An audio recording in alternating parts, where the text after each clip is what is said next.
آج مجھے در حقیقت ماہ رمضان مبارک کے ضمن میں اور اس میں جو روزے کا حکم دیا گیا ہے اس کی جو خصوصی فضیلت اور حکمت ہے اس کے بارے میں کچھ عرض کرنا ہے۔ ابھی میں نے آپ کے سامنے 4 آیتیں تلاوت کی ہیں۔ یہ سورہ بقرہ کا 23واں رکوع ہے۔ پہلی 2 آیتوں میں میری رائے ان مفسرین کے ساتھ ہے کہ جن کا خیال یہ ہے کہ ان میں رمضان مبارک کے روزوں کا ذکر نہیں ہے، بلکہ ابتداءً نبی اکرم صلی اللہ علیہ وسلم نے صحابہ کرام کو ہر مہینے میں 3 روزے رکھنے کا حکم دیا تھا۔ یہ روزے 13ویں، 14ویں اور 15ویں تاریخ قمری، ان کو ایام 20 اس لیے کہتے ہیں کہ ان کی راتیں بڑی روشن ہوتی، ابیض کی جمع ہے 20، سفید راتوں والے دن 13ویں، 14ویں، 15ویں۔ یہ بعد میں بھی حضور صلی اللہ علیہ وسلم کا معمول رہا ہے کہ آپ اس کا التزام فرماتے تھے نفلی روزوں کی حیثیت سے، ہر مہینے میں یہ 3 روزے آپ رکھتے تھے۔ اس کے ضمن میں فرمایا گیا اولاً تو وہ بات جو میں عرض کر چکا ہوں، عبادت صوم کی اصل غرض و غایت کیا ہے؟ تمہارے اندر تقویٰ پیدا ہو جائے، ضبط نفس، تم اپنی بہیمیت اور حیوانیت پر قابو پالو۔ ایسا نہ ہو کہ تمہارا نفس امارہ تمہیں اپنا غلام بنا لے۔ یہ تمہارا مرکب ہے، سواری ہے، کہیں ایسا نہ ہو کہ تم سوار ہونے کی بجائے سواری کے تابع ہو جاؤ۔ یہ ہے عبادت صوم کی اصل غرض، ایک مشق ہے اپنے حیوانی اور جبلی تقاضوں کو اپنے ضبط میں، کنٹرول میں رکھنے کی۔ کیونکہ اہل عرب اس عبادت سے مانوس نہیں تھے، لہذا ابتداءً انہیں مانوس کرنے کے لیے یہ 3 دن کے روزے ہر مہینے میں رکھنے کا حکم دیا گیا۔ اسی لیے فرمایا ایام معدودات، گنتی کے چند دن ہیں۔ یہ جمع قلت ہے اور اس کا اطلاق 9 سے کم پر ہوگا۔ اس کے ضمن میں 2 رعایتیں دی گئیں۔ ایک رعایت یہ کہ اگر کوئی ان ایام 20 میں کوئی شخص بیمار ہے یا سفر پر ہے تو ان میں وہ روزہ قضا کر لے، بعد میں اس کی تعداد پوری کر لے۔ ایک اضافی رعایت یہ رکھی گئی کہ جو شخص صحت مند ہونے کے باوجود، مقیم ہونے کے باوجود، پوری طرح طاقت رکھنے کے باوجود روزہ نہ رکھے تو اس کے لیے رعایت ہے کہ وہ 1 مسکین کو کھانا کھلا دے۔ اگر 2 کو کھلائے، 10 کو کھلائے تو یہ اس کے لیے نیکی ہے۔ فمن تطوع خیرا فهو خیر له وان تصوموا خیر لکم۔ لیکن جان لو کہ روزہ رکھنے ہی میں تمہارے لیے مصلحت ہے، بہتری ہے۔ اس میں جو تمہاری روحانی ترقی کا راز مضمر ہے وہ کہیں زیادہ قیمتی ہے اس سے کہ تم فدیہ دے کر، اس کا کفارہ دے کر اور اس سے گلو خلاصی کرو۔ یہ تو بات وہ ہے کہ جو میں پہلے بیان کر چکا۔ اب تیسری آیت ہے شہر رمضان الذی انزل فیہ القرآن۔ اس عبادت کو اب ایک مہینے کے تسلسل کے ساتھ جو رکھا گیا تو کوئی سا بھی مہینہ ہو سکتا تھا۔ یہ قرۂ فال بنام من دیوانہ زدن، رمضان مبارک کا انتخاب کیوں ہوا؟ فرمایا رمضان کا مہینہ وہ ہے جس میں قرآن نازل کیا گیا۔ نزول قرآن کا آغاز ہوا شب قدر میں، اور وہ شب قدر رمضان مبارک ہی کی ایک شب ہے۔ اور یہ بھی رائے ہے کہ پورا قرآن لوح محفوظ سے سمائے دنیا تک جو پہلا آسمان ہے وہاں اتار دیا گیا تھا۔ پھر وہاں سے حضرت جبرائیل علیہ السلام تھوڑا تھوڑا، جیسا کہ حکمت خداوندی میں معین تھا، تدریجاً نجمن نجمن قرآن کا نازل کرنا، اس طرح اتارتے رہے۔ بہرحال رمضان مبارک کے انتخاب کی بنیاد یہ ہے کہ یہ نزول قرآن کا مہینہ ہے۔ اس کے بعد قرآن حکیم کی عظمت کا بیان آیا 3 الفاظ کے حوالے سے۔ یہ قرآن کیا بنا کر اتارا گیا ہے؟ ھدی للناس، نمبر 1 تمام انسانوں کے لیے ہدایت ہے، رہنمائی ہے۔ یہ رہنمائی علمی بھی ہے، فکری بھی ہے، نظری بھی ہے اور عملی بھی ہے۔ عملی اعتبار سے انفرادی زندگی کے لیے بھی ہے، اجتماعی زندگی کے لیے بھی، انسانی زندگی کے تمام گوشوں کے لیے رہنمائی، اور ایک مکمل انسان کے لیے رہنمائی، پورے انسان کے لیے رہنمائی۔ اس لیے کہ انسان میں فکر بھی ہے، اس میں عقل بھی ہے، اس کی قوت نظری بھی ہے، تو اس کے لیے بھی رہنمائی درکار ہے۔ پھر اس کا عمل کا معاملہ ہے، کیا کرے کیا نہ کرے، قدم قدم پر 2 راہیں آ جاتے ہیں، کدھر جائے کدھر نہ جائے۔ ذرا بھٹک گئے تو بات بہت دور پہنچ جائے گی. لہذا قدم قدم پر اسے عملی رہنمائی کی ضرورت ہے، انفرادی سطح پر بھی، اجتماعی سطح پر بھی. تو قرآن کی شان یہ ہے کہ ھدی للناس، وہ لوگوں کے لیے ہدایت بنا کر اتارا گیا. اس کا تقابل کر لیجئے، سورہ بقرہ کے شروع میں ہے ھدی للمتقین. یہ رہنمائی ہے، ہدایت ہے ان لوگوں کے لیے جن میں بچنے کی خواہش ہے، جو غلطی سے بچنا چاہتے ہیں، جو برائی سے بچنا چاہتے ہیں، جن کی اخلاقی حس بیدار ہے، زندہ ہے، وہ لوگ ہیں متقی. تو ان دونوں میں ربط یہ ہوا کہ قرآن اپنی جگہ تو تمام انسانوں کے لیے ہدایت ہے، لیکن اس کی ہدایت سے استفادے کے لیے شرط ہے تقویٰ. تقویٰ ہوگا تو انسان استفادہ کرے گا، ورنہ سورہ بقرہ ہی کے تیسرے رکوع میں فرمایا یضل بہ کثیرا ویہدی بہ کثیرا. اس قرآن کی ایک شان یہ بھی ہے کہ اللہ تعالیٰ اسی کے ذریعے سے بہتوں کو ہدایت دیتا ہے اور اسی کے ذریعے سے بہتوں کو گمراہ کر دیتا ہے. دل میں اگر کجی ہے، انسان اپنے نفس سے مغلوب ہے، عقل انسانی پر شہوات اور خواہشات اور جذبات کے پردے پڑے ہوئے ہیں، تو قرآن مجید سے بھی اسے ہدایت نہیں ملے گی بلکہ ضلالت ملے گی، گمراہی ملے گی. ہاں اگر دل کے اندر نیکی کی طرف ایک رجحان پیدا ہو چکا ہو، طلب پیدا ہو چکی ہو، میں جاننا چاہتا ہوں میں کیا کروں، جیسے کہ حضرت زید کے بارے میں آتا ہے، ان کا انتقال حضور پر وحی کے آغاز سے قبل ہو گیا. ان کے بیٹے تھے حضرت سعید ابن زید جو عشرہ مبشرہ میں، حضرت عمر کے بہنوئی، حضرت عمر کی ہمشیرہ فاطمہ بنت خطاب، وہ ان کے نکاح میں تھی. تو ان سعید کے والد جو تھے زید، وہ موحد کامل ہو چکے تھے، اپنے غور و فکر اور عقل سلیم اور فطرت سلیمہ کی رہنمائی میں موحد کامل.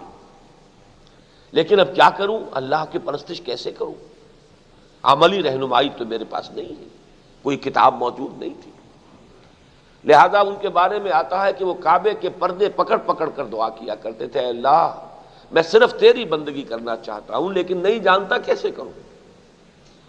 جن لوگوں میں یہ طلب اور یہ تڑپ پیدا ہو چکی تھی، سوچئے ان کے لیے بعثت محمدی علیہ صاحب الصلاۃ والسلام اور نزول قرآن کتنی بڑی نعمت تھی.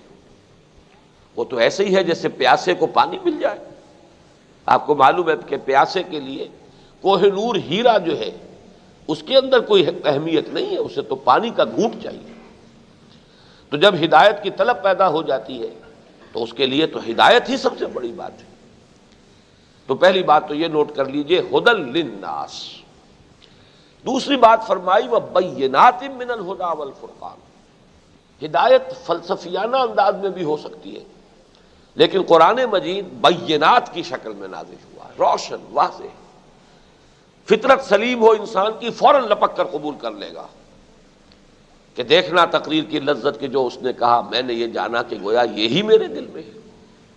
بینات من الہدی والفرقان، رہنمائی اور فرق کر دینے والی شے، یہ حق ہے یہ باطل ہے، یہ صحیح ہے یہ غلط ہے، یہ راستہ فلاح کی طرف لے جانے والا ہے، یہ راستہ خسارے اور بربادی کی طرف لے جانے والا ہے.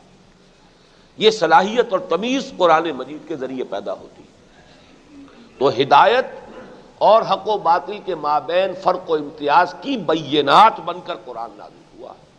اب فرمایا فمن شہد منکم الشہر فلیصم. اب یہ فا جو یہاں پر ہے یہ یوں سمجھیے کہ اس نے جوڑ دیا ہے، اس وجہ سے کہ قرآن نزول کے رمضان مبارک نزول قرآن کا مہینہ ہے، جو کوئی بھی تم میں سے اس مہینے کو پائے اور اس میں مقیم ہو اس پر لازم ہے، فرض ہے کہ وہ اس کے روزہ رکھے.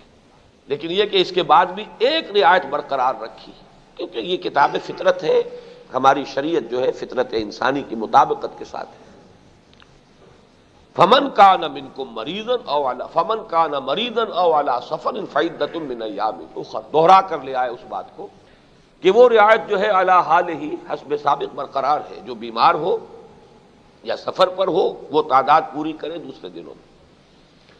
لیکن وہ جو رعایت تھی کہ چاہے صحت مند بھی ہے انسان لیکن روزہ نہ رکھے تو کفارے کے طور پر، فدیے کے طور پر ایک مسکین کو کھانا کھلا دے، یہ رعایت وڈرا کر لی گئی، یہ اب نہیں ہے۔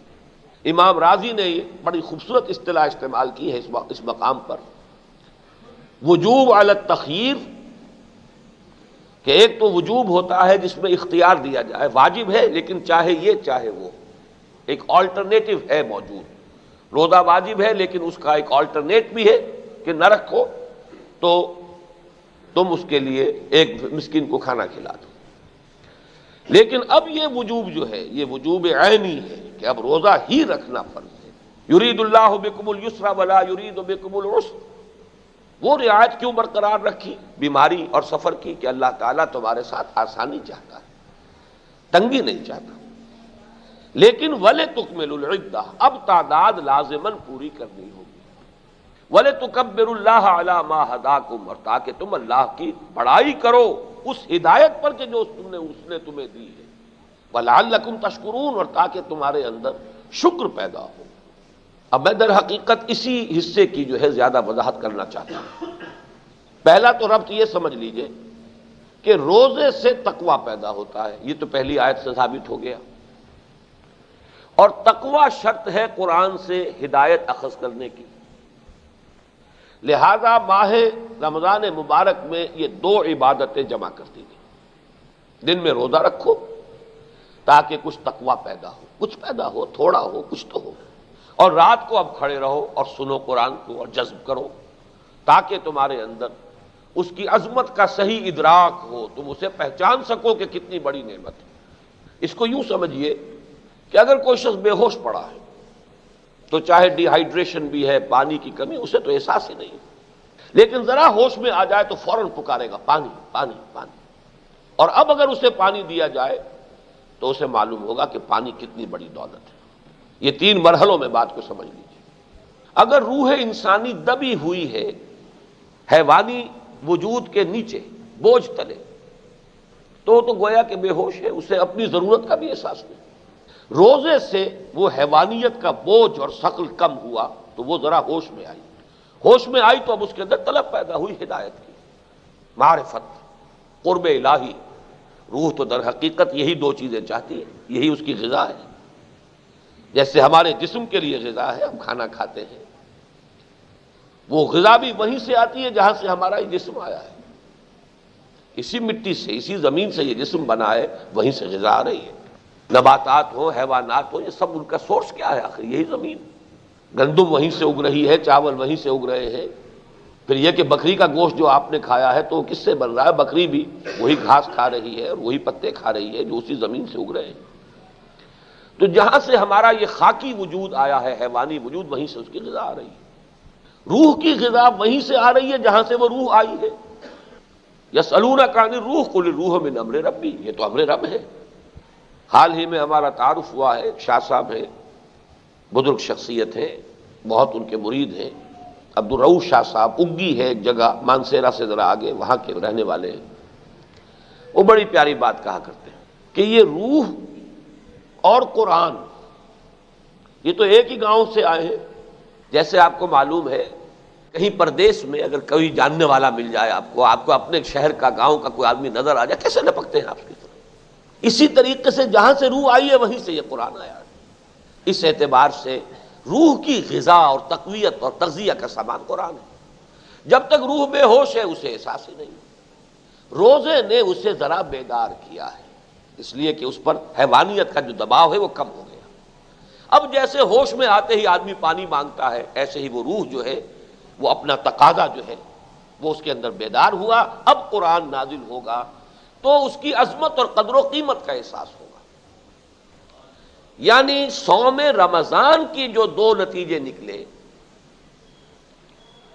وَلِتُكَبِّرُوا اللَّهَ عَلَى مَا هَدَاكُمْ، دیکھیے پیاسے کو پانی مل جائے تو فوراً کہے گا الحمدللہ، اللہ اکبر۔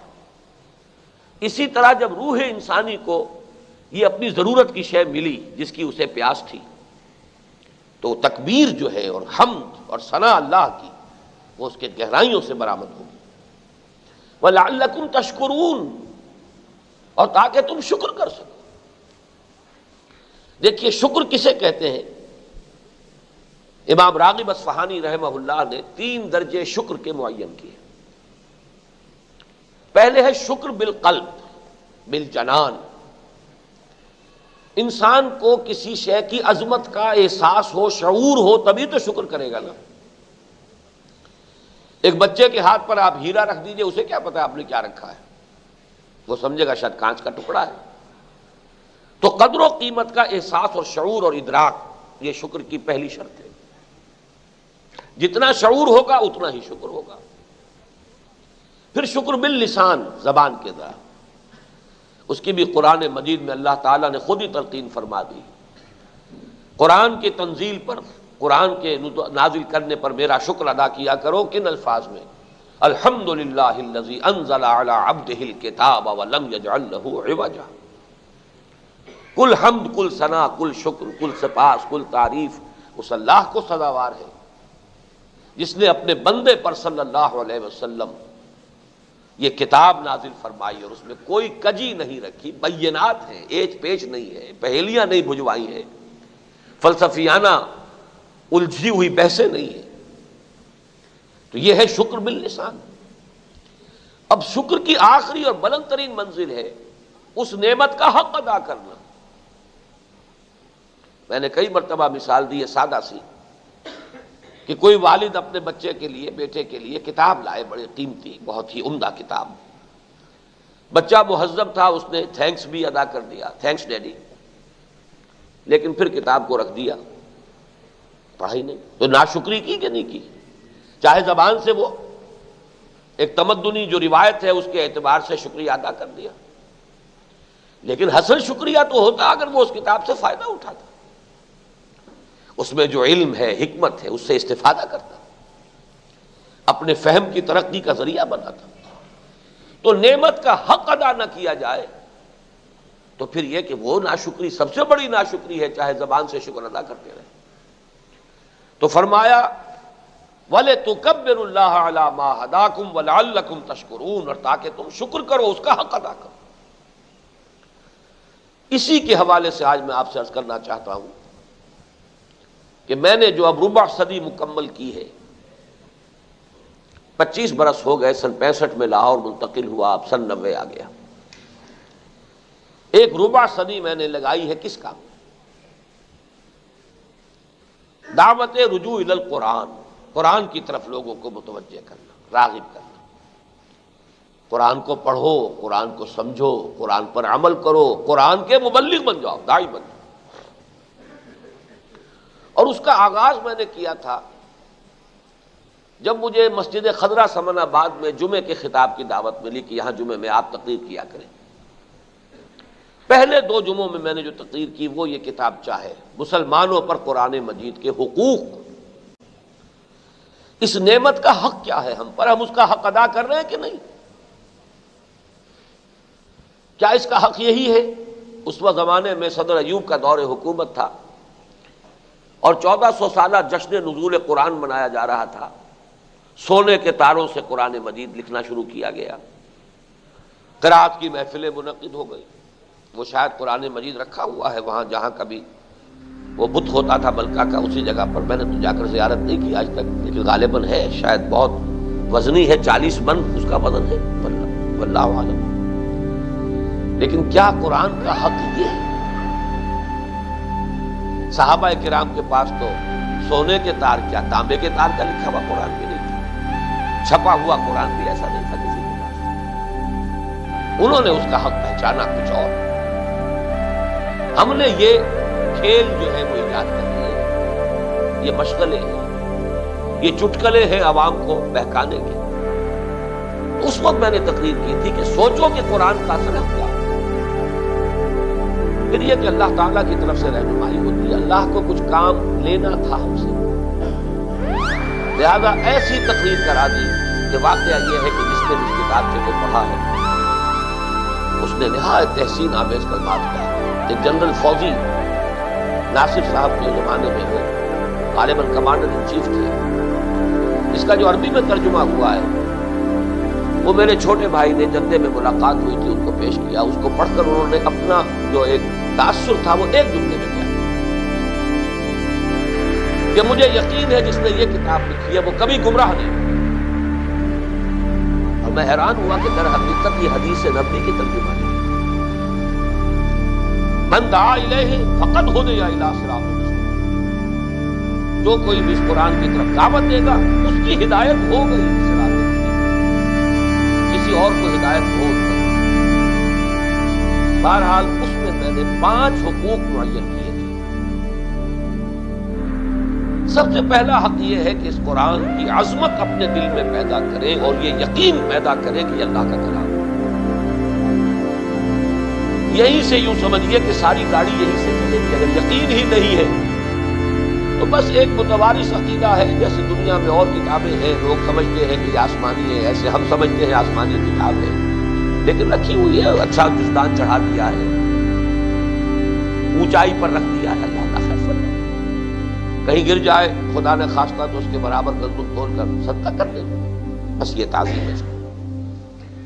اصل تعظیم کیا ہے؟ یہ یقین پیدا ہو جائے دل میں کہ یہ اللہ کا کلام. پھر اس کی جو عظمت سامنے آئے گی، پھر معلوم ہوگا کہ اب اس کو پڑھنے کا شوق خود اندر سے پیدا ہوگا. جب تک یہ یقین پیدا نہیں ہوتا، وہ جو علامہ اقبال نے کہا کہ یقین پیدا کرے نادان، یقین سے ہاتھ آتی ہے وہ درویشی کے جس کے سامنے جھکتی ہے فغفوری. تو پہلی بات یہ ہے کہ یقین پیدا ہو ہمارے اندر. اس میں سوال پیدا ہو سکتا ہے وہ یقین کیسے پیدا ہو؟ قرآن پر یقین کسی خارجی ذریعے سے پیدا نہیں ہوتا. قرآن پر یقین قرآن کے ذریعے ہی پیدا ہوتا. آپ اسے پڑھیں گے اور آپ کو اپنے دل کے اندر سے گواہی نکلتی محسوس ہوگی کہ ہاں یہ میری فطرت کی آواز ہے، میری فطرت کی پکار ہے. آپ کی روح پہچان لے گی یہ میرے ہی گاؤں سے آیا. یہ روح کا پہچان لینا جو ہے یہی در حقیقت یقین ہے. جس قدر یہ معرفت اندر ہوگی اتنا ہی اب اس کے بقیہ حقوق جو ہے عملی، اب ان کو ادا کرنے کے لیے گویا کہ زمین ہموار ہو گئی. اس میں سب سے پہلے میں نے وہ آیت بھی کوٹ کی ہے، کس قدر پیاری آیت ہے. آمن الرسول بما انزل الیہ من ربہ. ایمان لائے رسول صلی اللہ علیہ وسلم اس شے پر جو نازل کی گئی ان کے رب کی طرف سے، اور ایمان لائے اہل ایمان. تو اس قرآن پر سب سے پہلے ایمان لانے والے محمد رسول اللہ. روح محمدی نے پہچانا ہے کہ ہاں یہ وہیں سے آیا ہے کلام جہاں سے میرے. اب اگر یہ ایمان ہمارے اندر بڑھتا چلا جائے تو اس کا دوسرا نتیجہ کیا نکلے گا؟ اب اس کو پڑھنے کے لیے طبیعت خود بخود بڑھے. الذین آتیناہم الکتاب یتلونہ حق تلاوتہ. جنہیں ہم کتاب عطا فرماتے ہیں وہ اس کی تلاوت کرتے ہیں جتنا کہ اس کی تلاوت کا اور جیسا کہ اس کی تلاوت کا حق. تلاوت کے حق کے کچھ ظاہری آداب بھی ہیں. آدمی ادب کے ساتھ بیٹھے، بابو بیٹھے، قبلہ کو بیٹھے، نیت کو صاف کرے، کتاب ہدایت سمجھے، ارادہ کر لے جو یہ کتاب کہے گی وہ کروں گا، جس چیز سے روک دے گی رک جاؤں گا. یہ تمام آداب ہیں. پھر اس کے صحیح مخارج سے اس کو ادا کرے. یہ نہ ہو کہ عین اور حمزہ میں فرق نہیں، اور سین اور شین میں فرق نہیں، اور کاف اور قاف میں فرق نہیں. پھر یہ کہ جتنی اللہ توفیق دے اس کو یاد کرے. سب سے بڑی دولت یہ ہے جتنا بھی قرآن کسی کے سینے میں محفوظ ہے اس سے بڑی دولت کوئی نہیں. پھر یہ کہ سب سے بڑا اس کا پڑھنے کا جو اعلیٰ ترین جو وقت ہے اور جو سب سے زیادہ بابرکت ہے رات کے وقت. فرض نمازوں میں فجر کا وقت، قرآن الفجر ان قرآن الفجر کان مشہودا. اور اس سے بھی زیادہ جن کو اللہ تعالیٰ ہمت دے وہ رات کو جاگے تہجد ادا کرے. وَمِنَ اللَّيْلِ فَتَہَجَّدْ بِهِ نَافِلَةً. رات کے ایک حصے میں اس قرآن کے ساتھ جاگا کرو، کھڑے رہا کرو. قُمِ اللَّيْلَ إِلَّا قَلِيلًا نِصْفَهُ وَانقُصْ مِنْهُ قَلِيلًا أَوْ زِدْ عَلَيْهِ وَرَتِّلِ الْقُرْآنَ تَرْتِيلًا. تیسرا حق اس کا جو اس کا منطقی نتیجہ ہے اگلا، صرف پڑھنا تو نہیں، اس کو سمجھنا بھی تو نہیں تھا. اور سمجھنے کے 2 مرحلے ہیں. ایک ہے عام آدمی کا، اس سے نصیحت اخذ کرتے ہیں. یوں سمجھیے کہ اس سے جو اصل سبق ہے وہ حاصل ہے۔ جیسے کبھی بچپن میں کہانیاں ہم پڑھتے تھے یا لکھتے تھے تو آخر میں اس سٹوری کا مورل لیسن کیا ہے، اس سے کیا چیز ہمیں معلوم ہے، سبق کیا ہے۔ تو قرآن کا اصل سبق کیا ہے، اس کو اس سے کشید کر دیا، اور اللہ تعالیٰ نے اس کتاب کی عجیب شان رکھی ہے کہ اس کا اصل سبق بڑی آسانی سے انسان کو حاصل ہے۔ معمولی عربی آتی ہے، ترجمے کا واسطہ درمیان، ترجمے سے جب آپ پڑھتے ہیں تسلسل نہیں ہوتا، اس لیے کہ ابھی آپ نے اصل عبارت پڑھی کہ قرآن جو ہے، قرآن سے سبق اور نصیحت اخذ کرنے کے لیے بھی اتنی عربی ضرور ہونی چاہیے کہ آپ روانی کے ساتھ پڑھ رہے ہیں اور اس کا مفہوم آپ کے ذہن اور قلب پر اتر جائے۔ اسی کو کہا اقبال نے، تیرے ضمیر پہ جب تک ہو نقود کتاب، گرا کشا ہے ناراضی کا صاحب۔ لیکن اگلا مرحلہ ہے سمجھنے کا تدبر۔ تدبر کہتے ہیں گہرے غور و فکر۔ پہلے مرحلے کے لیے قرآن خود کہتا ہے، 5 دفعہ کہا ہے، 5 یا 4 مرتبہ سورہ قمر میں، وَلَقَدْ يَسَّرْنَا الْقُرْآنَ لِلذِّكْرِ فَهَلْ مِن مُّدَّكِرٍ۔ تذکر نصیحت اخذ کرنے کے لیے تو ہم نے قرآن کو بہت آسان بنا دیا، تو ہے کوئی جو اس سے نصیحت اخذ کرنا چاہے؟ بہت سے حضرات کو شاید یاد آ گیا، میں اس کی مثال دیا کرتا ہوں کہ سمندر میں آپ کو معلوم ہے تیل بردار جہاز چلتے ہیں، کوئی ٹینکر اگر اس میں سے اگر تیل جو ہے لیک کر جائے تو تیل جو ہے سطح سمندر کے اوپر ہی رہتا ہے، نیچے نہیں جاتا۔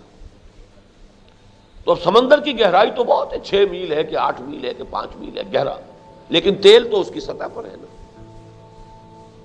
تو قرآن تدبر کے اعتبار سے تو انتہائی گہرا ہے، اس کی کوئی طے ہے ہی نہیں، لیکن اس کا جو سبق ہے وہ اس کی سطح پر موجود ہے، وہ تمثیل بہترین ہے۔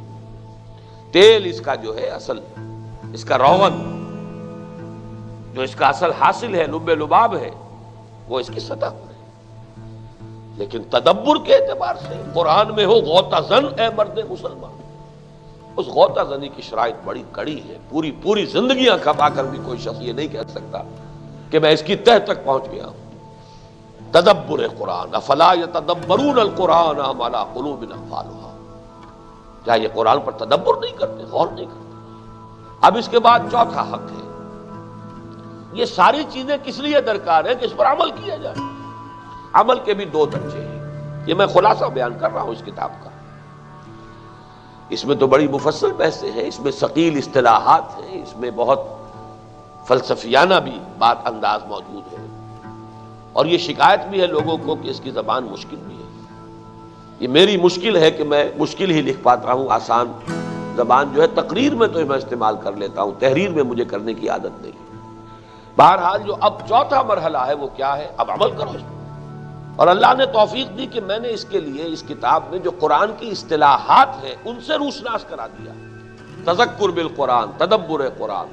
اسی طریقے سے عمل بالقرآن کی 2 اصطلاحات ہیں، حکم بالقرآن، یعنی انسان کی رائے قرآن کے ساتھ ہم آہنگ ہو جائے، جو قرآن کہتا ہے وہی میرا فیصلہ، جو قرآن کہتا ہے وہی میری رائے، رائے ہی سے عمل ہوتا ہے۔ پہلے آپ کی کوئی رائے بنتی ہے اور پھر اس رائے کے مطابق آپ کا عمل ہوتا ہے۔ آپ کی رائے ہے یہ سودا اچھا ہے، آپ سودا کر لیں گے۔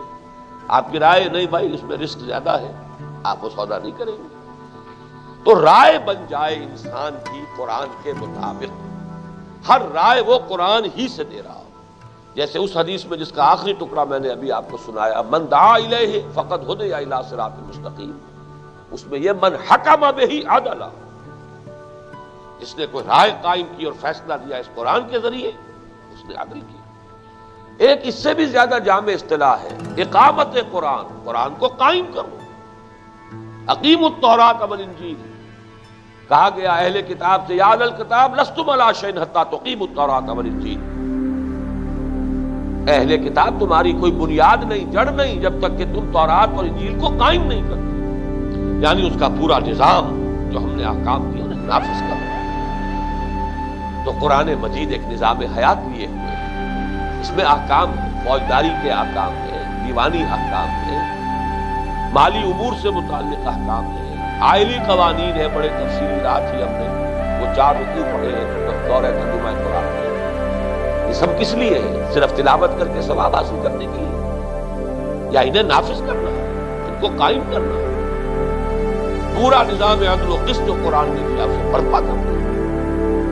تو عمل بالقرآن کے یہ دو حصے ہو گئے، انفرادی سطح پر حکم بالقرآن، میری رائے وہی ہو جو قرآن کی ہو تو میرا عمل جو ہے قرآن کے مطابق ہو، اور اقامت قرآن، قائم کرو اس قرآن کو، یعنی قرآن کے نظام کو جو قرآن نے دیا، اس کے لیے تن من دھن لگا دو، اس کے لیے جان دینی پڑے تو جان دو۔ اور آخری حق اس قرآن کا کیا ہے؟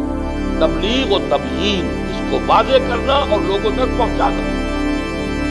یہ اللہ کا کلام ہے، لوگوں کی ہدایت کے لیے نازل ہوا ہے، لیکن انہیں پہنچایا جائے گا تبھی تو امکان ہے کہ وہ اسے اختیار کرے۔ خدا نہ خواستہ اگر محمد الرسول اللہ اس کو نہ پہنچاتے تو کیسے ایمان لے آتے صحابہ؟ کیسے اسلامی انقلاب برپا ہوتا؟ کیسے ذہن بدلتے؟ کیسے سیرتیں بدلتی؟ کیسے کردار بدلتے؟ کیسے نظام بدلتا؟ اس پورے پروسیس کو تبلیغ سے شروع کیا، پہنچاؤ، یا ایھا الرسول بلغ ما انزل الیک من ربک، اے رسول پہنچا دو جو کچھ کے نازل کیا گیا ہے آپ کی طرف، آپ کے رب کی طرف سے۔ یہ فرض ہے محمد رسول اللہ صلی اللہ علیہ وسلم۔ لیکن جیسا کہ آپ کو معلوم ہے، ہم اس پر فخر بھی کرتے ہیں کہ حضور کی بعثت تو ہے تمام نوع انسانی کی طرف، اور تا قیام قیامت، یعنی ٹائم اینڈ سپیس دونوں کے اعتبار سے لامتناہی ہے یہ قرآن مجید اور حضور کی بعثت۔ ایک تو ہے ھدی للناس، تمام نوع انسانی کے لیے، اور پھر یہ کہ ہمیشہ کے لیے تا قیام قیامت اب یہی ہدایت نامہ ہے۔ بقول علامہ اقبال، نوع انسان را پیام آخری حامل او رحمت للعالمین۔ حضور کی شان یہ ہے کہ آپ رحمت للعالمین ہیں، اور یہ قرآن یہ ھدی للعالمین بن کر اب پہنچانا ہوگا نا۔ اسی لیے خطبہ حجۃ الوداع کے اختتام پر حضور نے پہلے تو صحابہ جو موجود تھے ان سے اقرار کروا لیا، الا هل بلغت، لوگوں میں نے پہنچا دیا کہ نہیں؟ اور سب نے جب کہا بیک زبان، انا نشہد انک قد بلغت وادیت ونصحت، ہاں حضور ہم گواہ ہیں، ہم گواہی دیتے ہیں آپ نے حق تبلیغ ادا کر دیا، حق نصیحت ادا کر دیا، حق امانت ادا کر دیا۔ پھر آپ نے آسمان کی طرف نگاہ اٹھائی، بارگاہ خداوندی میں عرض کیا، اللہم اشہد، اے اللہ تو بھی گواہ ہے، میرے کندھے سے یہ بوجھ اتر گیا، میں نے انہیں تیرا کلام پہنچا دیا۔ لیکن اب آئندہ کے لیے حکم دیا، فَلْيُبَلِّغِ الشَّاهِدُ الْغَائِبَ، اب پہنچائیں وہ جو یہاں ہیں ان کو جو یہاں نہیں۔ اب یہ کندھے سے میرے یہ بوجھ اتر کر تمہارے کندھے پر، یہ ہے تبلیغ۔ پھر تبلیغ بھی حضور نے صرف تبلیغ نہیں کی، تبیین بھی کی، واضح بھی کیا ہے، اس کی تعلیم بھی دی ہے۔ یعلمہم الکتاب والحکمہ، تعلیم دیتا ہے کتاب، صرف پڑھ کے سنانے پر اکتفا نہیں کیا۔ هو الذی بعث فی الامیین رسولا منہم یتلو علیہم آیاتہ ویزکیہم ویعلمہم الکتاب والحکمہ، وہی ہے اللہ جس نے اٹھایا امیین میں ایک رسول انہی میں کا، جو انہیں اس کی آیات پڑھ کر سناتا ہے، ان کا تزکیہ کرتا ہے، انہیں تعلیم دیتا ہے کتاب و حکمت۔ تو تبلیغ کے ساتھ تعلیم اور تبیین بھی۔ حضور سے خطاب کر کے فرمایا گیا، انزلنا الیک الذکر لتبین للناس ما نزل الیہم، اے نبی ہم نے یہ کتاب آپ پر نازل فرمائی تاکہ آپ لوگوں کے لیے واضح کریں وہ شے جو ہم نے ان کے لیے بتائی۔ تو دیکھیے پہلے سے چلیے، پہلا حق ایمان اور تعزیز، دوسرا حق تلاوت اور ترتیل، رتل القرآن ترتیلا، تیسرا حق تذکر اور تدبر، چوتھا حق حکم اور اقامت، پانچواں حکم تبلیغ اور تبیین۔ یہ 5 حق ہے ہر مسلمان پر استطاعت۔ لعلکم تشکرون، اس روزے کی غرض و غایت یہ ہے، یہ در حقیقت قرآن مجید کے ساتھ اپنے ربط اور تعلق کو تازہ کرنے کا ہے۔ جو بھی آپ کہہ سکتے ہیں یہ نزول قرآن کا سالانہ جشن ہے، جو بھی کہہ سکتے ہیں قرآن کا سالانہ سالگرہ ہے۔ اس کے ساتھ اثر نو آپ کا ذہنی، قلبی، روحانی رشتہ غائب ہے۔ اگر اس میں کوئی کمی آ گئی ہے، کوئی پوشیدگی آ گئی ہے، اس کو اثر نو کرو، تازہ کرو۔ میں یہ بھی چاہتا ہوں وہ حدیث بھی آپ کو سنا دوں۔ اس سے پہلے کافی عرصہ ہوا، کئی مرتبہ ہم نے یہ بہت بڑی تعداد میں یہاں پر چھاپ کے تقسیم بھی کی۔ عظمت قرآن پر یہ حرف آخر ہے جو محمد الرسول اللہ صلی اللہ علیہ وسلم نے قرآن کی عظمت بیان کی. قدر گوہر شاہ دانت یا دانت. موتی کی قدر و قیمت کو تو یا بادشاہ جانتا ہے جو موتیوں ہی میں کھیلتا ہے، وہ موتیوں کا شناسہ ہے، یا پھر جوہری جو ڈیل کرتا ہے اس میں اسے پتا ہے. تو عظمت قرآن کو جانتا ہے یا اللہ خود جس کا وہ کلام ہے، اور یا محمد الرسول اللہ جس پر وہ نازل. وہ آپ نے بیان فرمایا حضرت علی رضی اللہ تعالی عنہ سے مروی ہے، اور یہ ترمذی اور دارمی رحمہم اللہ دونوں نے، امام ترمذی امام دارمی رحمہم اللہ دونوں نے اس کو روایت کی. بلکہ میں کل ہی دیکھ رہا تھا تفسیر راضی سورہ بقرہ کی، تو اس میں امام راضی بھی پوری اس حدیث کو تو انہی الفاظ میں لائے. حضرت علی فرماتے ہیں کہ حضور صلی اللہ علیہ وسلم نے ایک مرتبہ ارشاد فرمایا انہا ستکون فتنۃ، ان قریب ایک بہت بڑا فتنہ رونما ہوگا. حضرت علی فرماتے ہیں کہ اس پر میں نے عرض کیا فقلت مل مخرج منہا یا رسول اللہ، اے اللہ کے رسول اس سے نکلنے کا راستہ کون سا ہوگا، بچاؤ کا راستہ کون سا ہوگا.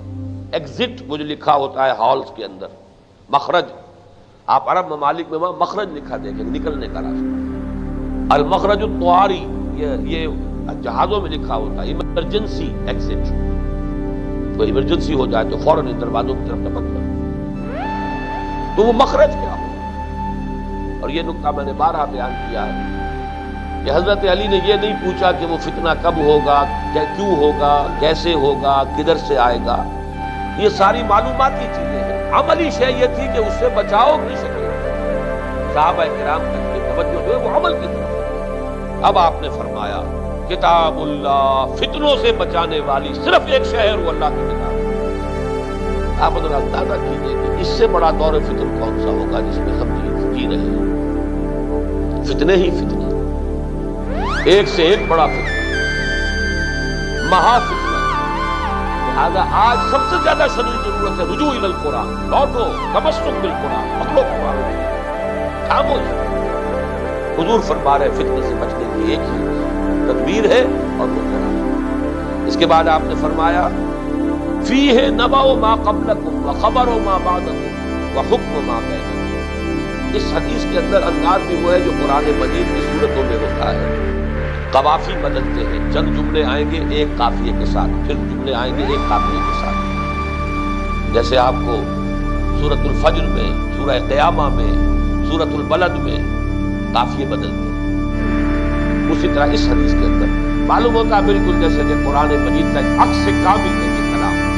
فرمایا کتاب اللہ فیہ نبأ ما قبلکم وخبر ما بعدکم وحکم ما بینکم. اس میں تم سے پہلے لوگوں کی خبریں بھی ہیں، تم سے بعد میں آنے والے حالات بھی ہیں، اور تمہارے مابین جتنے اختلافات ہوں گے ان کا فیصلہ. وَهُوَ الْفَصْلُ لَيْسَ بِالْحَزْلِ، وہ فیصلہ کن کلام ہے.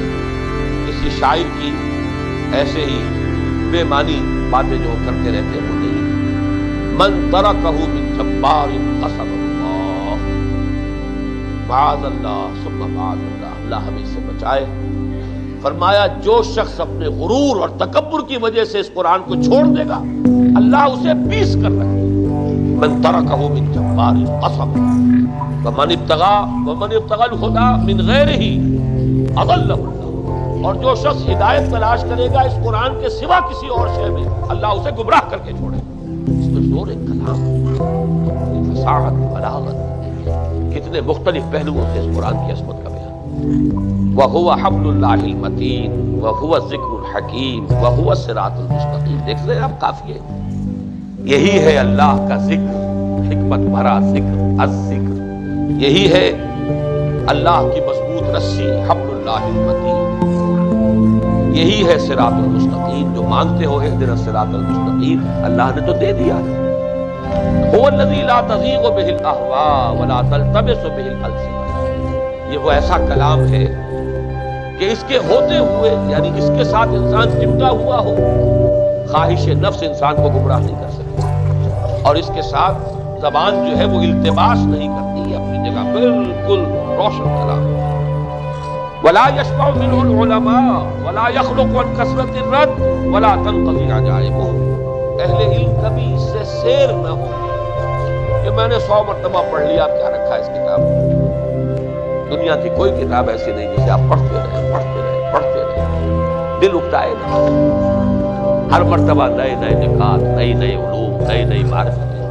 100 مرتبہ آپ ایک مقام سے گزرے تھے، لیکن 101ویں مرتبہ اچانک محسوس ہوگا یہاں تو یہ بات بھی تھی جس کی طرف میرا ذہن آج تک نہیں گیا۔ یہ تو واقعہ ہے امام شافعی کا۔ انہوں نے کہا چونکہ اصول فقہ پر تو سب سے پہلی کتاب انہوں نے لکھی، کتاب الام۔ اب وہ چاہتے تھے کہ اجماع کے لیے بھی مجھے قرآن مجید سے کوئی سند ملے۔ 300 مرتبہ قرآن پڑھ گئے اور انہیں قرآن مجید میں اجماع کی سند نہیں۔ کہتے ہیں 301ویں مرتبہ جب پڑھ رہا تھا اس مقام پر جب آئے فَيَتَّبِعْ غَيْرَ سَبِيلِ الْمُؤْمِنِينَ نُوَلِّهِ مَا تَوَلَّىٰ وَنُصْلِهِ جَهَنَّمَ۔ جو شخص مسلمانوں کے راستے سے ہٹ کر کوئی راستہ نکالے گا، اہل ایمان کے راستے سے ہٹ کر، تو اسے ہم اسی کے حوالے کر دیں گے جو راستہ اس نے اختیار کیا، اور اسے جہنم میں پہنچائیں گے۔ معلوم ہوا کہ اہل ایمان کا اجماع اللہ کی نگاہ میں اتنی ہے، اس آیت سے اجماع کے لیے دلیل۔ لا یشبع منہ العلماء، علماء اس سے کبھی سیر نہ ہوں گے۔ ولا یخلق عن کثرت الرد، بار بار کی تکرار اور اعادے سے اس پر کوئی بوسیدہ پن، باسی پن طاری نہیں ہوگا۔ ولا تنقضی عجائبہ، اس کے عجائب کبھی ختم نہیں ہوں گے، اس میں سے موتی ہدایت اور معرفت اور علم کے نکلتے رہیں گے۔ هو الذی لم تنتهی الجن اذ سمعته حتی قالوا انا سمعنا قرآنا عجبا یہدی الی الرشد فآمنا۔ یہ وہ کلام ہے کہ جیسے ہی جنوں کی ایک جماعت نے اسے سنا پکار اٹھے، ہم نے ایک بڑا عجیب نہایت حسین دل کو لبھانے والا کلام سنا ہے، ہم فوراً ایمان لائے۔ قرآن مجید ایک مرتبہ اسے سنا اور وہ داعی بن گئے۔ یا قومنا اجیبوا داعی اللہ، فوراً اپنی قوم کی طرف، جنات کی قوم کی طرف گئے اور کہا کہ اے ہماری قوم کے لوگوں، یہ جو اللہ کی طرف بلانے والا ہے اس کی پکار پر لبیک کہو۔ ہم فلن نشرک بربنا احدا، پوری سورہ جن جو ہے وہ اسی موضوع پر ہے۔ اب اس کے بعد وہ 4 جملے آئے ہیں۔ من قال بہ صدق، اس شخص نے اس قرآن کی بنیاد پر کوئی بات کہی، اس نے سچ کہا، یہ تو ہے الحق۔ ومن عمل بہ اجر، جس نے اس پر عمل کیا اس کا اجر محفوظ ہے اللہ۔ ومن حکم بہ عدل، جس نے اس کے مطابق فیصلہ کیا اس نے عدل کیا۔ ومن دعا الیہ ہدی الی، اور جس نے اس کی طرف لوگوں کو بلایا، کسی اور کو فائدہ ہو نہ ہو، کوئی اور ہدایت پر آئے نہ آئے، خود اس کی ہدایت کی صراط مستقیم کی طرف ہو گئی۔ یہ ہے در حقیقت حدیث اس کا آخری نقطہ، جس کی رہنمائی میں نے اپنی زندگی میں 25 برس الحمدللہ۔ اب اس کے ضمن میں ایک تو یہ عرض کرنا ہے، ہمارے ابھی سالانہ محاضرات بھی ہوئے تھے، آپ میری میں ایک کتاب اللہ کے فضل و کرم سے ہم نے مرتب کر کے شائع کر دی، اور میں نے اپنا یہ تاثر بیان کیا ہے۔ میں یہ سمجھتا ہوں کہ اس دعوت رجوع القرآن کے ضمن میں میں نے اپنے حصے کا کام اللہ کی توفیق سے، تائید سے، تحصیل سے پورا کیا۔ ایک سائی آف ریلیف میں سمجھتا ہوں اس بارے گراں تھا، اس لیے کہ الحمدللہ کم و بیش 25-30 نوجوان ایسے کتاب ہیں، ان میں میری ہی طرح MBBS کیے ہوئے بھی ہیں، MA کیے ہوئے بھی ہیں، MSc کیے ہوئے بھی ہیں، BDS بھی ہے، سول انجینئرز بھی ہیں، میکینیکل انجینئرز بھی ہیں، MAs بھی ہیں۔ ان لوگوں کو کم سے کم 25 اور 30 کے درمیان ایسے نوجوان ہیں کہ جو اب اسی کام کو من دعا الیہ فقد ہدی الی صراط مستقیم، اب اس کام کو آگے بڑھا رہے ہیں۔ یہ کتاب مرتب ہو کر چھپ گئی بڑی تیزی کے ساتھ، اس لیے کہ اس سال تو ہم نے محاضرات اسی پر کیے تھے، اسی پر تقریباً 12-15 مقالے پڑھے گئے ہیں، ان کو بھی مرتب کر کے ایک کتاب کی شکل میں شائع کر دیں گے۔ یہ ایک ہینڈ بک ہے، یہ مینول ہے۔ اب جو نوجوان اس کام کو کرنا چاہے وہ اس کو پڑھے، اس کا پس منظر کیا ہے، یہ کام شروع کیسے ہوا، کیسے اس کے مراحل آئے، بنیاد کیسے اٹھی۔ اب اس 18 برس جو انجمن خدام القرآن کے ہیں، اس میں کتنا کام انجمن کے ذریعے سے ہوا ہے۔ ہم نے 2 سالہ کورس چلایا، فیلوشپ اسکیم چلائی، اب قرآن کالج کا آغاز کیا ہے، اس کا ہدف کیا ہے، پھر یہ کہ قرآن سے مسلمان دور کیوں ہو گئے تھے؟ رجوع الی القرآن کا عمل کوئی ہم نے نہیں شروع کیا. اس قسم کے انا ولا غیری کے مغالطے میں میں مبتلا نہیں ہوں. ایسا کوئی خناس اللہ کا شکر ہے میرے دماغ میں نہیں. یہ عمل شروع ہوا ہے بر عظیم پاک و ہند میں حضرت شاہ ولی اللہ دہلوی رحمۃ اللہ علیہ سے. یہ یوں سمجھیے کہ لگ بھگ 200-250 برس کی بات ہے، یا کوئی ایک دن کی بات نہیں. اس کا پورا جائزہ کیسے کیسے مراحل سے ہو کر یہ عمل قرآن کی طرف رجوع، لوٹو قرآن کی طرف، بیک ٹو دی قرآن. یہی تمہارا حل ہے، تمہارے مشکلات کا علاج ہے، تمہاری بیماریوں کا مداوا ہے. وہ زمانے میں معزز تھے مسلمان ہو کر، اور تم خار ہوئے تاریک قرآن ہو کر. خار از مہجوری قرآن شدی، شکوہ سنجے گردش دوران شدی، اے چو شبنم بر زمیں افتندئی در بغل داری کتابیں. لہذا ہمارے قومی مسائل کا حل بھی یہی ہے، ہمارے ملک کی عظمت کا راز بھی اسی میں ہے. ہندوستان کے مقابلے میں، بھارت کے مقابلے میں ہمارا اصل ہتھیار یہی ہے. وہ جو بریفنگ ہوئی تھی پرائم منسٹر کی، وہاں یہ کہہ کر آیا ہوں کہ آپ صرف ہتھیاروں پر اعتماد کرتی ہیں. ہتھیار ٹھیک ہے، وہ بھی اعدوا لہم ما استطعتم فرض ہے، اسلحہ فراہم کرو، لیکن ہمارا اصل ہتھیار وجاہدہم بہ جہادا کبیرا، اس قرآن کے ذریعے سے جہاد کرو. اس قرآن کے کا جو ہے حملہ کہیے، آفینسو کہیے، وہ انسان کے ذہن پر ہوگا، اس کے دل پر ہوگا. آج کل آپ کو معلوم ہے نا، گیس وارفیئر بھی ہوتی، گیس چھوڑ دی ہے زہریلی. اب معاوف ہو کر رہ گئے سب کے سب، ہتھیار رکھے ہوئے ہیں، مفلوج اور معاوف ہو گئے، تو ہتھیار کیا کام کریں گے؟ تو معاذ اللہ وہ مثال اس کے شایان شان نہیں ہے. لیکن ایک پہلو سے مشابہت ہے، قرآن کا فکر وہ جا کر فتح حاصل کرے گا، وہ دلوں کو فتح کر لے گا. مجھے پیارا مصرع یاد آیا، جو دلوں کو فتح کر لے وہی فاتح زمانہ. ہمارے پاس تو دلوں کو فتح کرنے والی، ذہنوں کو فتح کرنے والی یہ چیز ہے قرآن مجید. اور اللہ نہ کرے کہ ہمیں یہ خواہش ہو کہ ہماری حکومت قائم ہے. ہمیں تو اپنی حکومت نہیں چاہیے، اللہ کی حکومت چاہیے. بھارت کے لوگ اگر اسلام لے آئیں، ان کی حکومت ہو، انہیں مبارک ہو. اللہ کی حکومت قائم ہو. جیسا کہ شاہ ولی اللہ دہلوی کے حوالے سے میں نے عرض کیا، آج عجیب ہے اتفاق کہ میں دعوت رجوع القرآن کا نقطۂ آغاز بھی شاہ ولی اللہ کو قرار دے رہا ہوں. اور ان کا قول جو ہے میں نے آپ کو سنایا ہے، تفہیمات الہیہ ان کی کتاب ہے، اس میں انہوں نے یہ لکھا ہے کہ ایک وقت آئے گا کہ ہندو قوم کی جو اعلیٰ ذات کے لوگ ہیں، ان کی اکثریت ایمان لے آئے گی اسلام کو. کاش کہ ہماری مسائل کچھ کوششیں ہوں ہماری، ہم لگائیں اپنے لخت جگر کو، اپنے اولاد کو، اپنے جگر کے ٹکڑوں کو اس کام کہ خیرکم من تعلم القرآن وعلمہ. تم میں سے بہترین لوگ وہ ہیں جو قرآن سیکھیں اور سکھائیں، قرآن پڑھیں اور پڑھائیں، قرآن کے علم اور حکمت سے اپنے اذہان و قلوب کو منور کریں، اور پھر دنیا کو منور کرنے کے لیے تن من کر لگائیں. تو ایک تو آپ کو اطلاع ملی تھی کہ وہ کتاب اب چھپ گئی ہے، دعوت رجوع الی القرآن کا منظر اور پس منظر. اس میں تاریخی پس منظر بھی ہے، اس کے مراحل بھی ہے، اور بہت اہم ہے یہ ان کے لیے جو اس کام سے دلچسپ ہے. دوسری بات یہ ہے کہ ہمارے ایک دوست ہیں ڈاکٹر نسیم الدین خواجہ، ان کا اصرار ہوتا ہے ہر سال کے رمضان مبارک میں کوئی مہم چلنی چاہیے رجوع الی القرآن کی طرف، لوگوں کو بھی ایسوسیٹ کیا جائے، وہ بھی کچھ اس میں مال بھی لگائیں، وقت بھی لگائیں، تاکہ وہ ایک تحریک کی شکل اختیار کرے. یہ ہم کرتے رہے پہلے، آپ کو معلوم ہے. ایسا بھی ہوا ہے کہ اس قرآن مجید کے حقوق کا ایک سستا ایڈیشن 1,00,000 تعداد میں چھاپا گیا. لوگوں نے اس کے آرڈر دیے تھے، ہزار کتاب دی تھی، وہ انہوں نے تقسیم کی، پھیلائی، عام. میرا تو ذہن ادھر نہیں تھا. میں یہ سمجھتا ہوں کہ جو نمازی اس مسجد میں آتے ہیں ان میں سے اکثر و بیشتر ان چیزوں سے واقف بھی ہیں. اسی لیے میں بار بار کئی سال سے میں نے عظمت سوم پر بھی تقریر نہیں کی.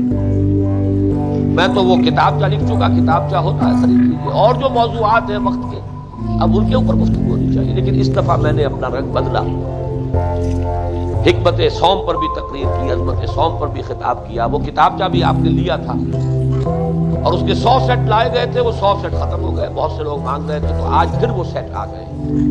5 کتابیں رعایتی نہیں، سبسیڈائزڈ قیمت کے اوپر. انجمن اس میں اپنا پیسہ شامل کرتی ہے. وہ آپ کو سیٹوں کی شکل میں مل جائے گا، 10-10 روپے کا ایک سیٹ، جیسے کہ پہلے آپ نے لیا۔ تو ڈاکٹر نسیم الدین خواجہ صاحب نے چونکہ بہت اصرار کیا، تو اس مرتبہ پھر ہم یہ کوشش کر رہے ہیں کہ آپ اس رمضان مبارک کو منائیں جیسے آپ تہوار مناتے ہیں۔ یہ تہوار ہے ہمارا، یہ جشن ہے نزول قرآن۔ خود بھی قرآن کے ساتھ اپنے تعلق کو تازہ کریں، اور اس کی ایک بہترین شکل نہ معلوم دنیا میں کونوں کونوں میں کتنے لوگ ترستے ہوں گے کہ ہم لاہور میں نہیں ہیں کہ دورہ ترجمہ قرآن میں شامل ہو سکیں۔ حیدرآباد دکن سے آئے ہوئے نوجوان خوشامد کر رہے ہیں خدا کے لیے، ایک سال آپ یہ کام ہمارے یہاں کیجیے، دیکھیے تو صحیح وہاں کتنے ہزار لوگ جمع ہوں، اور مجھے یقین ہے جب بھی کبھی اس کا موقع آئے گا وہاں مجھے یقین ہے کہ ہزاروں کی تعداد۔ شکاگو سے مطالبہ چلا آ رہا ہے کئی سال سے کہ ایک مرتبہ انگریزی میں یہی دورہ ترجمہ قرآن یہاں کریں۔ اس سال تو بلکہ میرا وعدہ تھا وہاں جانے کا، لیکن میں جا نہیں سکا، اگلے سال کے لیے وعدہ ہے۔ لیکن اسی لاہور کیا ماڈل ٹاؤن میں بسنے والے لوگ ہیں، ان کو پتہ ہی نہیں کہ کیا ہو رہا ہے۔ کونے کونے سے شاد باغ سے چل کر لوگ پہنچ رہے ہیں، لیکن یہ کہ خود ماڈل ٹاؤن میں وہ بڑا پیارا شعر ہے اقبال کا، حسن سے بصرہ بلال از حبش صہیب از روم سے خاک مکہ ابو جہل نیچے بولا جاتا۔ مکے کی سرزمین سے ابو جہل، جہاں محمد رسول اللہ 53 برس رہے، 53 برس، 40 برس بھی تو وہی رہے نا، وہی سے پہلے، اور پھر 13 برس رہے۔ ابو جہل کا ابو جہل ہی رہا، ابو لہب کا ابو لہب ہی رہا، لیکن کہاں کہاں سے آ گئے، حسن سے بصرہ بلال از حبش صہیب از روم۔ یہ تو قسمت کی بات ہے۔ بہرحال اس مرتبہ ان کے کہنے پر ہم پھر ایک مہم کی شکل اس کی دے رہے ہیں۔ وہ آپ کو ایک یہ مل گیا ہوگا، بڑی اصل میں چھپوا نہیں سکے تھے، فوٹو اسٹیٹ پر پیسے بھی زیادہ لگے ہیں، لیکن یہ کہ اس میں لکھا ہوا ہے جتنا چھوٹا سا سٹاک ہمارے پاس تھا وہ تو ہم یہاں لے آئے۔ یہ کتاب کا جیسا کہ میں نے عرض کیا کیونکہ ثقیل ہے اور اس کی ثقالت کی شکایت لوگ کرتے ہیں، تو اس کی ایک تلخیص بھی کی ہے، بڑی عمدہ تلخیص، سادہ زبان میں، اور بڑی خوبصورت ہم نے اس کو گیٹ اپ کے ساتھ شائع کیا تاکہ آپ کے نوجوان بچے، ہائی اسکول کے طلبہ بھی اس کو سمجھ سکیں گے، خواتین سمجھ سکیں گے۔ وہ محدود تعداد میں شاید کل ہمارے پاس 1000-1500 تھا، وہ ہم یہاں لے آئے۔ 3 روپے قیمت ہے ایک کی، لیکن اب 2 روپے میں 10 کا سیٹ 20 روپے میں ملے گا، ایک نہیں فروخت، ایک کو آپ کو یہ کتاب کا ملے گا سٹالز، جو اعلیٰ طباعت ہے اس کی 8 روپے میں، لیکن یہ ہے کہ وہ تلخیص سیٹوں میں مل جائے گا، وہ 20 روپے میں 10۔ اسی طریقے سے اس کا ایک ادنا ایڈیشن بھی ہے، وہ 7 کا ایک سیٹ مل جائے گا، وہ بہت ہی محدود تعداد میں ہے، وہ بھی آپ کو مل جائے گا، وہ اس میں تفصیل لکھی ہوئی ہے، وہ آپ پڑھ لیجیے۔ عظمت سوم بھی موجود ہے سیٹوں کی شکل میں، اس کا پوری کتاب کے بھی سیٹ ہے محدود تعداد میں، اور یہ کہ وہ تلخیص بھی ہے، وہ بھی اس کے بھی کچھ سیٹ موجود۔ اس کے ساتھ ہی ہمارے وہاں مکتبے پر لوگ موجود ہوں گے، ہم ان کے نئے ایڈیشن شائع کرنا چاہتے ہیں اس مہم کے لیے، اس کیمپین کے لیے، کہ آپ اپنا تعلق بھی تازہ کیجئے، لوگوں کے لیے بھی کوشش کیجئے۔ من دعا الیہ ہدی الی صراط مستقیم، اس ماہ رمضان مبارک میں تو اس کے لیے کچھ حصہ نہیں، لہذا وہ آرڈر آپ لکھ پاتے ہیں، وہ تلخیص والا ایڈیشن ہم ذرا اور سستا کر کے شائع کریں گے، وہ 150 روپے سینکڑا کے ساتھ، اور پوری کتاب کا بھی ایک ایڈیشن شائع کریں گے، اس میں سبسیڈائز کریں گے، انجمن اپنی طرف سے بھی ڈالے گی، وہ 250 روپے سینکڑا، حالانکہ تقریباً 100 صفحے کی کتاب ہے، اس کے اوپر کاسٹ بھی آئے گی، میرے نزدیک یہ ہے کہ 3-4 روپے سے کم کاسٹ نہیں آئے گی، لیکن یہ کہ کچھ انجمن لگاتی ہے اس میں، کچھ آپ لگائیے۔ باقی یہ 12 میں نے آپ سے عرض کیا کہ میری تو اس میں کوئی کمائی ہے ہی نہیں، میرا کوئی کمیشن نہیں، میری کوئی رائلٹی نہیں، انجمن بھی جیب سے خرچ کرتی ہے، انجمن کے مکتبے کے حسابات دیکھ لیجئے، کوئی آمدنی انجمن کوئی کتابوں سے نہیں، اس لیے کہ تو تبلیغی مقصد کے لیے ہم نے اپنا